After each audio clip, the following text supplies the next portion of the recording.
Bonjour. Bonjour. Bonjour, qu'est-ce que je vous sers? 2 pintes, s'il vous plaît.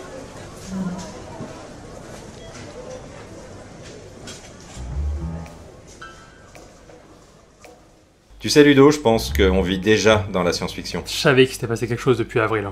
Avril? Putain, ça fait 8 mois qu'on s'est pas vu. En fait, c'est logique. On a dû voyager dans le temps et faire une connerie. Tu sais, dans Matrix, les habitants pensent vivre dans le monde réel, alors qu'ils vivent dans une simulation. Et bah actuellement, c'est la même chose. Nous pensons vivre dans un monde régi par des lois fondamentales et inaliénables, et que chaque représentant de notre espèce est gouverné par elle. Tu parles des lois de la physique, là? Et bah non, la Déclaration universelle des droits de l'homme. Putain, Emilien, tu veux vraiment qu'on parle de ça pendant retrouvailles? Tu vas plutôt parler de Rogue One ou la version longue de Batman vs Superman? Oh, la version longue de Batman vs Superman, non mais ça c'est de la torture, mais non. Arrête. Ah, non, excuse-moi, soit c'est un regard en ce moment, c'est génial. L'Afrique centrale, le Yémen, la Syrie, l'Afghanistan, l'Irak, les civils tombent par milliers. Génial. Ben oui, c'est génial, et ces gens qui perpétuent ces crimes, eh ben, on leur tape à peine sur les doigts. Qu'est-ce qui se passe, bordel? Les humains ont oublié ce qu'étaient les droits de l'homme? Nos sociétés se referment sur elles-mêmes, on regarde plus que le monde à travers nos écrans. Je te le dis, on est dans le pire scénario de science-fiction. On est dans Face aux yeux du soleil, le roman d'Asimov, où les humains n'ont plus aucun contact direct entre eux, tout se passe à travers des écrans ou des robots domestiques, et ce qui crée une distance entre chacun. Ralentis, Emilien, je te sens hyper énervé, et surtout c'est pas vrai, l'humanité a rarement été aussi interventionniste et solidaire justement. Les Américains en Irak, les Français au Mali, les Européens qui sauvent des migrants sur les rafiaux en Méditerranée et les accueillent sur le continent. Dans l'eau. Mais combien on en a sauvé? Je dis pas que tout est parfait, je dis pas que c'est toujours réussi, mais jamais l'humanité n'a été autant une même entité. Quant aux droits de l'homme, tu me fais marrer, c'est loin d'être une valeur fondamentale. Au mieux, c'est une valeur occidentale. Attends, les articles de la déclaration, je les trouve quand même plutôt universels, à moins que tu penses qu'il faut cramer tout le monde et qu'on s'en fout des faibles. Mais c'est ce que certains pensent dans le monde. Et regarde bien, notre Terre en feu aujourd'hui. On est plutôt dans le jour d'après, où les gouvernements du monde s'allient pour faire face à une menace commune, à savoir la fin de l'humanité. Sauf que, dans la vraie vie, la menace, elle vient pas de la nature. Elle vient d'autres humains, à savoir Daesh. Et je sais que tu vas m'emmerder avec le cas de la Syrie et des Russes. Mais je t'attends.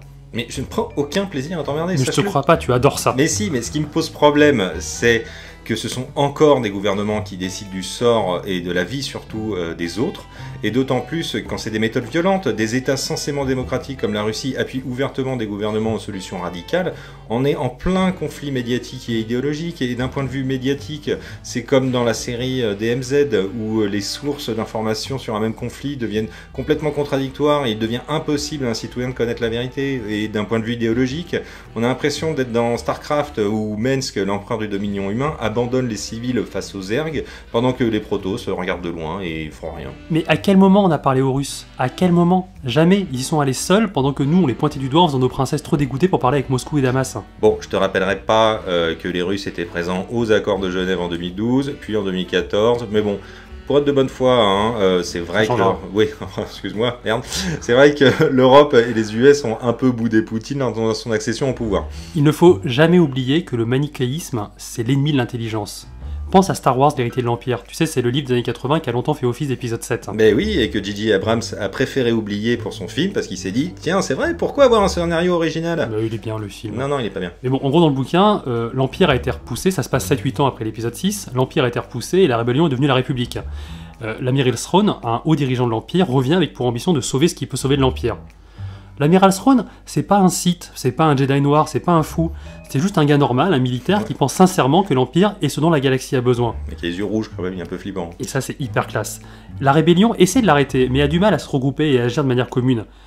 La Russie, c'est l'amiral Throne qui est persuadé d'agir dans le bon sens, mais de manière unilatérale et isolée. La Nouvelle République, c'est la rébellion syrienne, qui est divisée entre trop d'intérêts, trop d'extrêmes, trop de croyances, parfois non recommandables. Enfin, l'Occident, ce sont les mercenaires qui savent pas où leur loyauté doit aller, car trop leurs intérêts sont en jeu. Ouais, Talon Card.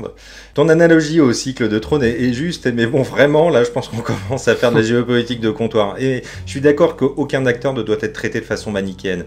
Par contre, si on se focalise un peu sur les répercussions de tout ce bordel, on découvre quand même que l'on perd petit à petit ce qui fait de nous des humains. Hein. On montre du dédain, on manque d'empathie, on se détourne de ceux qu'on sent dans le besoin. Et la science-fiction s'est toujours intéressée à ce qu'était l'humanité et la faculté de vivre ensemble et du droit de chacun.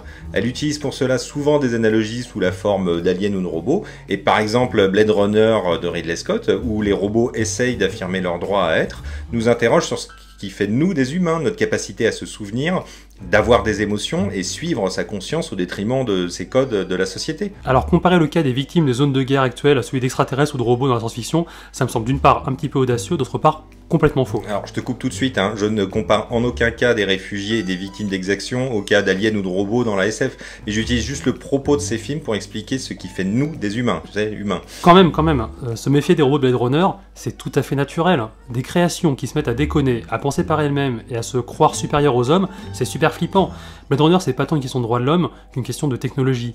Et puis surtout, appliquer les droits de l'homme entre les hommes est déjà une gageure. Alors l'étendre des entités non humaines me semble juste impossible. C'est une notion récente, les droits de l'homme, et c'est pas du tout une notion naturelle. La science-fiction en témoigne largement dans un tas de bouquins. Je prends le cas de ce livre très étrange de 1906 de Arnoux Galopin, le docteur Oméga. Il raconte l'histoire de 3 Français qui vont se rendre sur Mars pour explorer la planète. Quand ils y croisent les Martiens, nos 3 aventuriers les défoncent. Il n'y a pas de question de respect de l'autre ou de droit à la vie. Ce sont des conquistadors qui débarquent. Mars est à eux et c'est pas une autre forme de vie, même intelligente, qui va les embêter.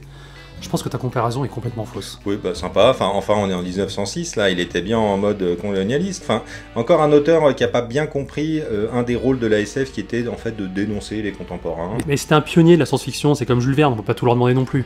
Pour aller plus loin, ce que t'as pas l'impression de vouloir, c'est que ce qui fait qu'on peut vivre ensemble, c'est pas de se mettre sur la gueule et d'imposer son point de vue, mais avec Blade Runner ou L'Homme bicentenaire, la science-fiction nous explique bien que notre faculté à comprendre qui nous sommes, à respecter l'autre et nous-mêmes, et d'accepter nos limites, que nous pouvons vivre ensemble. Ce sont ces éléments qui nous permettront de vivre harmonieusement avec ce qui nous entoure, que ce soit naturel ou artificiel. Mais arrête d'être aussi mielleux, Emilien, tu vas vomir des licornes. Non, ça doit faire mal. Ouais. Et arrête avec tes licornes.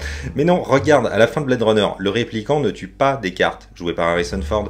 Par ce geste, il s'humanise. Les réplicants ne cherchent qu'à être considérés comme une part du monde où ils appartiennent. Le fait de les pourchasser n'est pas la solution. Notre monde continue à se catégoriser par genre, par caste, par religion et que sais-je.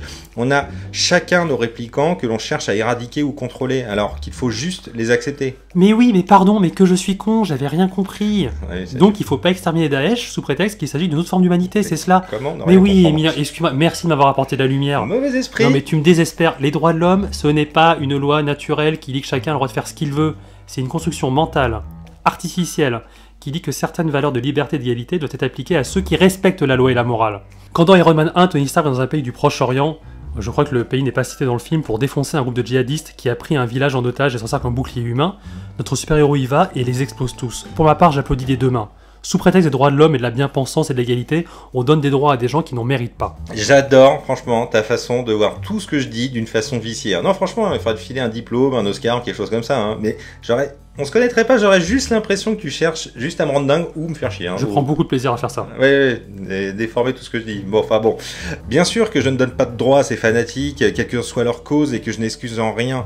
Mais ton interventionnisme à Iron Man, c'est ce qui a foutu le bordel depuis la fin de la guerre froide, et qui a créé des groupes de fanatiques qui pensent être de plus malins que les autres. Faut un peu réfléchir à la cause avant de tout vouloir défoncer, parce que le problème a toujours une source. Et pour vulgariser, essayer d'intervenir pour des raisons fallacieuses, genre pétrole ou pognon, pour son intérêt perso et non pour l'intérêt commun, ça fait de la merde. Et j'en prends pour exemple le très mauvais Prometheus où les ingénieurs ne sont rien d'autre qu'une espèce qui se pense supérieure et intervient sur les écosystèmes avec leur création, qui au final leur pète à la gueule, enfin dans ce cas précis, leur saute au visage et pondent des œufs dedans et c'est bien fait. Ouais, Prometheus c'est un peu le point Godwin de la SF quoi, tu veux mettre fin à la discussion tout de suite ? Ça y est. Mais en fait t'as trop bouffé de Star Trek mec. Selon la Confédération, il faut pas intervenir chez les autres populations qui n'ont pas atteint un niveau technologique assez élevé. C'est sûr qu'il est beaucoup plus sain de les laisser crever le typhus neptunien, de la gastro martienne ou des attaques de Klingons. Bien sûr qu'il y a un devoir d'ingérence, Emilien. C'est Bernard Kouchner qui disait un homme de gauche comme toi. Oh putain, tu cites des mecs de gauche, toi. Qu'est-ce qui s'est passé en 6 mois ? J'ai vu des choses. Et s'il y a eu des erreurs faites pendant la guerre froide par les US et par les Russes, je m'en sens ni dépositaire ni héritier. Ah bah voilà, ça y est, t'es fâché. Et en plus, tu critiques Star Trek. Et là, tu me tends une perche parce que Gene Roddenberry, tu sais pas qui c'est ce mec. Et c'est le créateur de Star Trek. Ah mon dieu. Eh bah oui, un mec bien. Et il a voulu que la Confédération soit à l'image des Nations Unies avec les Klingons qui étaient considérés comme l'ex-URSS. Et il pensait, d'une façon optimiste, que la paix était possible entre les nations, même en pleine période de guerre incessante. La SF, elle est aussi là pour être un peu optimiste, qu'une autre voie est possible. Mais bien sûr, la on est optimiste entre les différentes formes de vie, le vivre ensemble, tout ça.